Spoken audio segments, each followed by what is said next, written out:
ये एक ऐसी दुनिया की कहानी है जहाँ चारों तरफ एक से एक खतरनाक लोग रहते हैं जो किसी राक्षस से कम नहीं हैं। ऐसी जगह जन्म लेती है एक बेमिसाल दोस्ती जो यहाँ की कहानी को पूरी तरह बदल के रख देती है। मूवी का नाम है सलार और इसे IMDb पर रेटिंग मिली है 6.5 की। हाय दोस्तों, हमारे चैनल में आपका स्वागत है। दोस्तों, ये मूवी बहुत ही ज़्यादा कॉम्प्लिकेटेड है क्योंकि इसमें काफ़ी सारे कैरेक्टर्स और काफ़ी ज़्यादा ट्विस्ट एंड टर्न्स हैं। फिर भी हमने यह कोशिश करी है कि हम इस मूवी को आपको काफ़ी ज़्यादा आसान शब्दों में समझा सकें। तो चलिए इस मूवी की कहानी को शुरू करते हैं। मूवी शुरू होते ही हमें एक अखाड़े के सीन को दिखाया जाता है जो कि 1985 में टेक प्लेस करता है और इस जगह का नाम होता है खानसार। यहाँ हम देवा और वर्धा को अखाड़े में घुसता हुआ देखते हैं। ये दोनों वर्धा की नथुनी वापस लेने आ रहे हैं जिसको वर्धा के सौतेले भाई रुद्रा ने जबरदस्ती निकाल लिया था। दरअसल वर्धा खानसार के कर्ता यानी कि राजा राजमन्नार की दूसरी बीवी का बेटा होता है और रुद्रा पहली बीवी का। यहाँ मन्नार फैमिली के लोग नाक में नथुनी पहनते हैं as a symbol of pride, पर रुद्रा वर्धा को राजमन्नार का नाजायज बेटा मानता है और उससे नफरत करता है, इसीलिए वो नथुनी छीन लेता है जिससे कि वो वर्धा के मन्नार होने का गर्व छीन सके। पर वर्धा का दोस्त देवा उसकी नथुनी को वापस दिलाने के लिए लाता है। यहाँ रुद्रा नथुनी वापस देने के लिए वर्धा को एक चुनौती देता है कि उसके पहलवान जिसे आज तक किसी ने नहीं पछाड़ा उसे गिरा और नथुनी वापस ले जाओ। इतना सुनते ही देवा चल देता है उसकी चुनौती को पूरा करने के लिए और एक खतरनाक स्ट्रेटेजी बनाकर उस पहलवान को गिरा देता है। यह सब देखकर रुद्रा बहुत घबरा जाता है और देवा को नथुनी वापस दे देता है। फिर सीन चेंज होता है और हमें दिखाया जाता है कि देवा एक गेट को बहुत सारी कीलें गाड़ कर बंद करने की कोशिश कर रहा है। असल में वो अपनी माँ को गुंडों से बचाने के लिए यह कर रहा है। इतने में ही वहाँ बहुत सारे गुंडे आते हैं और दरवाजा तोड़कर देवा की माँ पर हाथ डालने वाले होते हैं। इतने में वहाँ वर्धा आ जाता है और अपना कड़ा यानी कि अपनी टेरिटरी गुंडों को देकर देवा और उसकी माँ को बचा लेता है और उन्हें खानसार से बाहर भेज देता है। पर जाने से पहले देवा वर्धा से एक वादा करता है कि तुझे जब भी मेरी जरूरत होगी मैं तेरे लिए जरूर आऊंगा। फिर अगला सीन हमें दिल्ली 2017 का दिखाया जाता है। यहाँ पर एक लड़के की कंप्यूटर स्क्रीन पर एक अलर्ट आता है जिसे देखकर वो घबरा जाता है और फिर वो एक फोन करता है। जिसे वो फोन करता है वो होती है ओमकारी माँ जो कि राधा रमा की नौकरानी होती है। यहाँ अगर मैं आपको राधा रमा के बारे में बताऊं तो वो खानसार के कर्ता राजमन्नार की पहली बीवी की बेटी होती है यानी कि रुद्रा की बहन, और ये बहुत पावरफुल होती है। चलिए अपनी स्टोरी पर वापस आते हैं। वो फोन पर ओमकारी माँ को बताता है कि कृष्णकांत की बेटी इंडिया आ रही है। असल में ये लोग कृष्णकांत को 7 सालों से ढूंढ रहे होते हैं पर इन्हें उसके बारे में कुछ पता नहीं चलता। अब इन्हें उसकी बेटी का पता चल चुका है। फिर ओमकारी माँ अपने गुंडों को उस लड़की को उठाकर लाने के लिए भेजती है और इधर कृष्णकांत को भी पता चल जाता है कि उसकी बेटी इंडिया जा रही है। फिर वह जल्दी से किसी को फोन करता है, उसका नाम होता है बिलाल।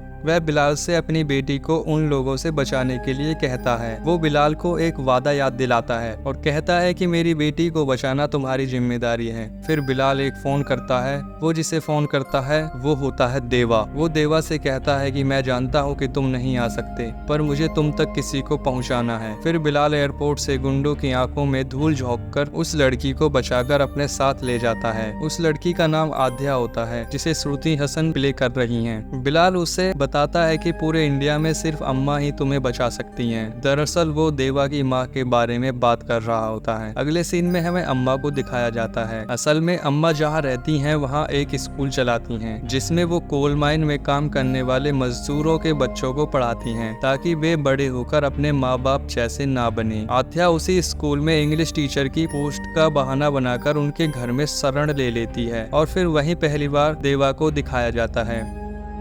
फिर कहानी आगे बढ़ती है। उधर राधा रमा और ओमकारी माँ आध्या को ढूंढने के लिए अपनी सभी लोगों को जी जान से लगा देते हैं और इधर देवा उसे छिपाए रखने की पूरी कोशिश करता है। फिर आगे हमें दिखाया जाता है कि स्कूल में बच्चे आध्या को बहुत परेशान करते हैं, वो उससे पढ़ते ही नहीं है। तभी वहाँ अम्मा आ जाती है और उसे मार्केट लाइट्स लेने के लिए भेज देती है। इतने में एक बच्चा देवा को फोन करके बता देता है कि उसे मार्केट सामान लेने भेजा है। फिर देवा भी उसके पीछे जाता है। वहाँ रास्ते में कुछ गुंडे आध्या को छेड़ने लगते हैं और देवा भी वहां पहुंच जाता है, पर गुंडों के बहुत उकसाने पर भी देवा उन्हें कुछ नहीं कहता, वो अपना हाथ नहीं उठाता। फिर अचानक वहां पुलिस की गाड़ी आ जाती है, तभी सारे गुंडे भाग जाते हैं और आध्या भी देवा से गुस्सा होकर चली जाती है। और फिर आगे दिखाया जाता है कि आध्या देवा को खाना देने के लिए जाती है। उधर ओमकारी माँ के गुंडों को भी आध्या का पता चल जाता है और फिर वे लोग भी वहाँ पर पहुँच जाते हैं और आध्या को ले जाने लगते हैं, पर देवा खड़ा हुआ देखता रहता है, वह कुछ नहीं करता। फिर उसकी माँ भी वहाँ आ जाती है और वह वहाँ खड़े लोगों से उस लड़की को बचाने के लिए मदद मांगती है, पर कोई भी उसकी मदद नहीं करता। फिर वो अपने बेटे को उन्हें रोकने के लिए बोलती है और यही हमें पता चलता है कि उसी ने देवा को किसी पर हाथ उठाने से रोक रखा था और अब वही उसे आजाद कर देती है। फिर यहाँ पर हमें एक बहुत ही अमेजिंग सी फाइट सीक्वेंस देखने को मिलती है। फिर अगले सीन में दिखाया जाता है कि देवा की माँ हाथ में मैप लेकर वहाँ से निकलने के लिए जगह ढूंढ रही है और वो बताती है कि 7 साल में हम यहाँ से वहाँ भाग रहे हैं और अब फिर से छुपने के लिए उसे नई जगह ढूंढनी पड़ेगी। वह बिलाल से उस लड़की को वहाँ से ले जाने के लिए बोलती है और यहीं पर आध्या हमें अपना इंडिया आने का रीजन भी बताती है।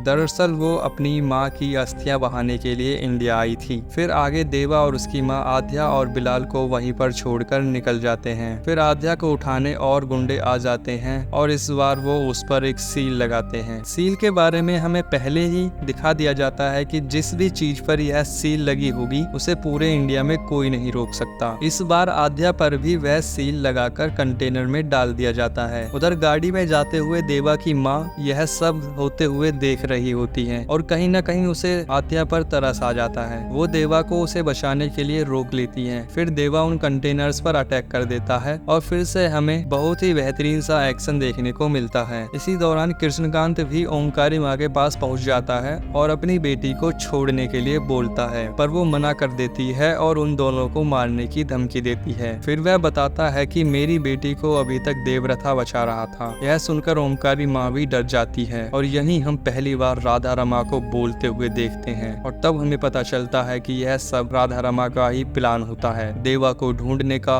और उससे सील वाली गाड़ी को रुकवाने का। दरअसल सील को बनाने वाला तो देवा ही है, पर यह सील होती है खानसार के कर्ता की और इस वक्त खानसार का कर्ता है वरदाराज मन्नार और यह नियम भी देवा का ही बनाया हुआ है कि जो भी सील को रोकेगा उसे मरना होगा। तो यही राधा रमा चाहती थी कि देवा सील को रोके और वरदा उसे मारने आए और यहीं पर इस मूवी का इंटरवल हो जाता है। तो दोस्तों अभी तक यह मूवी प्रेजेंट में चल रही होती है और यहाँ से ये मूवी हमें पास्ट में लेकर जाएगी, जिसमें कि बिलाल आध्या को यह एक्सप्लेन करेगा कि ये सब कुछ क्यों हो रहा है और यह सब खानसार से कैसे जुड़ा हुआ है। फिर बिलाल आध्या को बताता है कि खानसार पहाड़ों और समुद्रों के बीच एक जंगल था जहाँ पर डाकुओं के 3 कबीले राज करते थे, मन्नार कबीला, शौर्यंगा कबीला और खनियार कबीला, जो कि बहुत ही खूंखार थे। अंग्रेज भी उनके सामने नहीं टिक पाए। वो आगे बताता है कि 1947 में आजादी के समय तीनों कबीलों के सरदार सिम मन्नार दिल्ली जाते हैं और भारत के नक्शे से खानसार का नाम मिटा देते हैं और चेतावनी देते हैं कि संविधान खानसार पर लागू नहीं होगा, पर खानसार के सारे नियम इंडिया पर जरूर लागू होंगे। इंडिया के सारे इलीगल काम खानसार ही कंट्रोल करता था। जैसे जैसे खानसार की दौलत बढ़ने लगी तो सिम मन्नार ने खानसार को एक सिस्टम में बांधना चाहा और फिर उन्होंने कानून की एक किताब लिखवाई जिसका नाम था निबंधन। उस किताब के मुताबिक खानसार को 101 भागों में बांटकर हर भाग का एक नायक चुना गया और पहचान के तौर पर हर नायक को एक कड़ा दिया गया। कड़ों के हिसाब से नायकों के 3 दर्जे थे। कापर 1 वोट की ताकत वाले 61 नायक, सरदार 3 वोट की ताकत वाले 8 खास नायक और 15 वोट लेकर सिम मन्नार ने खुद को खानसार का कर्ता घोषित किया। फिर 1985 में सिम मन्नार की मौत हो जाती है और तीनों कबीले के समझौते के हिसाब से इस बार शौर्यंगा कबीले के नायक धारा को खानसार का कर्ता बनना था, लेकिन राज मन्नार सिम मन्नार का बेटा अपने पिता की कुर्सी नहीं छोड़नी चाहता था और वो पूरे शौर्यंगा कबीले के लोगों को नींद में ही मरवा देता है और फिर वो खानसार का कर्ता बन जाता है। फिर हमें 2010 का सीन दिखाया जाता है है और बताया जाता है कि राजमन्ना ने 8 सरदार वाले पदों में से 5 घनियारों में बांट दिए, जो थे बाली, कुरुंग, चीका, रंगा और नारंग। बाकी बचे 3 पद अपने ही परिवार में बांट दिए। ओम राजमन्नार की पहली बीवी का भाई, भारवा राजमन्नार का दामाद और रुद्रा राजमन्नार की पहली बीवी का बेटा। और फिर आगे दिखाया जाता है कि राजमन्नार को किसी काम से खानसार से बाहर जाना होता है। वो जाने से पहले खानसार की जिम्मेदारी अपनी बेटी रमा को सौंपता है और वो यहाँ एक बहुत महत्वपूर्ण कार्य और करता है कि वो सरदारों के पदों में से एक पद वर्दा के लिए मांगता है और जिससे मांगता है वो होता है रंगा। वर्दा बचपन में जिसे अपना कड़ा दे देता है देवा को बचाने के लिए, रंगा उसी का बेटा होता है। राजमन्नार इसलिए ही रंगा का पद वर्दा को देना चाहता है। अब राजमन्नार के जाने के बाद रंगा, रुद्रा और भारवा वर्दा को मारने का प्लान बनाते हैं। अब आप सोच रहे होंगे कि चलो रंगा का तो ठीक है, पर रुद्रा और भारवा वर्दा को क्यों मारना चाहते हैं? मैं आपको बताता हूँ। क्योंकि रुद्रा तो वर्दा से बचपन से ही नफरत करता था इसलिए, और भारवा इन सबको आपस में लड़वाकर इन्हें अंदर से कमजोर करना चाहता है। और वो ऐसा क्यों चाहता है ये हम आपको वीडियो में आगे बताएंगे। तो आगे चलते हैं। राजमन्नार के जाते ही खानसार में मारकाट शुरू हो जाती है। ये लोग वर्दा को पकड़ लेते हैं और मारने ही वाले होते हैं कि इतने में राधा रमा निबंधन लागू कर देती है और इस वायलेंस को रोकने के लिए सीज फायर का ऐलान करती है। तभी रुद्रा सीज फायर को हटाने के लिए वोटिंग का प्रस्ताव रखता है। तो अब 9 दिन बाद वोटिंग होगी कि सीज फायर जारी रहेगा या नहीं। वोटिंग से पहले ही कापर और सरदार सबने अपने अपने लिए खतरनाक आर्मी इकट्ठा कर ली लड़ने के लिए, और वर्दा भी अपनी आर्मी लेने निकल गया, वो भी सिर्फ एक ही गाड़ी लेकर और उसमें भी सिर्फ एक ही सीट खाली। अगर आप समझ गए हैं तो हाँ, वो जाता है अपने बचपन के दोस्त देवा के पास। वहाँ वो देवा और उसकी माँ से मिलता है। फिर देवा उसके साथ खानसार आ जाता है। वर्दा का भाई यह देखकर गुस्सा करता है कि तू सिर्फ एक को लाया, पर वर्दा चुप रहता है। अगले दिन वो बाहर घूमने जाते हैं तो रास्ते में उन्हें विष्णु नाम का बंदा मिलता है जो कि सरदार नारंग का बेटा होता है। वो वर्दा और उसके लोगों को बहुत बेइज्जत करता है। ऐसा करने के लिए उससे रुद्रा ने बोला होता है। वो हर जगह वर्दा की बेइज्जती करता और उसे डराता रहता, और यह सब कुछ वर्दा चुपचाप सह रहा है। वो देवा को भी रोक कर रखता है सीज फायर की वजह से, पर उसे पता है कि वो देवा को ज्यादा दिन तक नहीं रोक पाएगा। फिर हमें महारा नाम की जगह को दिखाया जाता है जहाँ सिर्फ औरतें और लड़कियां रहती हैं। विष्णु जब भी वहाँ जाता है वो वर्दा और उसके लोगों को भी बुलाता है, पर वर्दा वहाँ देवा को लेकर नहीं जाता क्योंकि विष्णु वहाँ लड़कियों पर बहुत अत्याचार करता है। वर्दा को पता है कि देवा यह सब देखकर खुद को नहीं रोक पाएगा। विष्णु वहाँ एक घिनौना खेल खेलता है। वो एक पतंग उड़ाता और उसे खुद ही काटता। फिर वो पतंग जिसके भी घर के ऊपर गिरती वो उस घर से एक लड़की को उठा लेता है, पर इस बार वहाँ देवा भी आ जाता है और यह सब देख रहा होता है। जैसे ही वो लड़की के साथ जबरदस्ती होते हुए देखता है वो खुद को नहीं रोक पाता और विष्णु के लोगों को मारना शुरू कर देता है,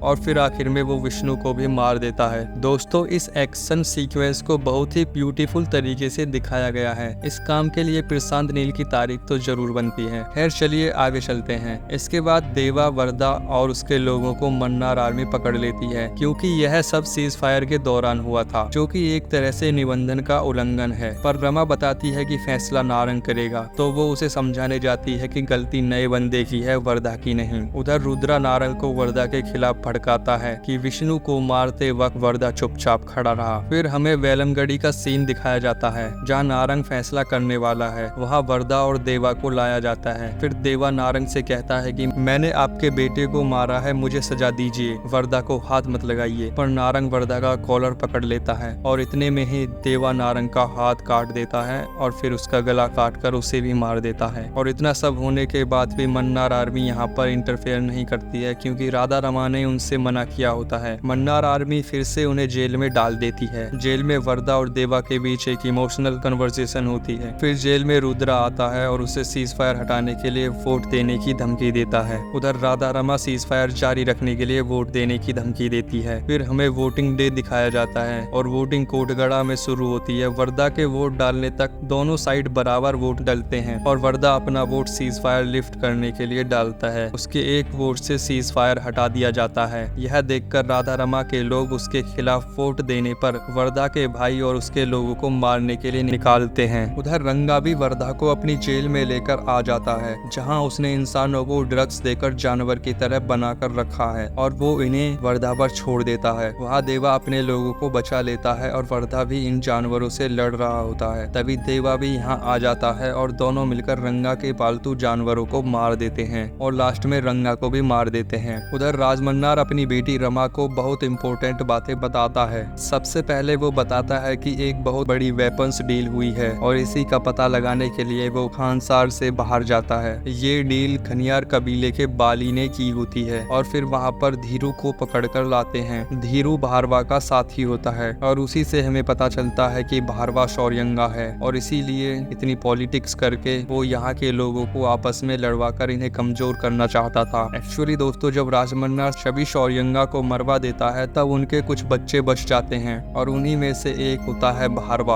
और अब उसने अपनी पूरी सेना तैयार कर ली है और वो सभी राजमन्नार को उसी की गद्दी के साथ जिंदा जला देना चाहते हैं। वहाँ धीरू बताता है कि बस हम में से एक ऐसा नहीं चाहता, वो है हमारे नायक धारा का बेटा, जो कि दोस्तों कोई और नहीं अपना देवा ही होता है। हाँ, देवा एक शौर्यंगा है और फिर देवा को वही रिचुअल्स करते हुए दिखाया जाता है जो शौर्यंगा कर रहे होते हैं और यहीं पर यह मूवी खत्म हो जाती है। तो आखिर में हमें पता चलता है कि उस गद्दी का असली हकदार देवा है, क्योंकि वो धारा का बेटा है और वर्धा भी उसी गद्दी पर बैठना चाहता है। अब आगे क्या होता है यह सब हमें इसके अगले पार्ट शौर्यंगा पर्वम में दिखाया जाएगा। दोस्तों, अगर आपको हमारा वीडियो पसंद आया तो वीडियो को लाइक कीजिए और कमेंट करके बताइए कि आपको सलार मूवी कैसी लगी। ऐसे ही अमेजिंग वीडियोस के लिए हमारे चैनल को सब्सक्राइब जरूर कीजिए। मिलते हैं आपसे अगले वीडियो में।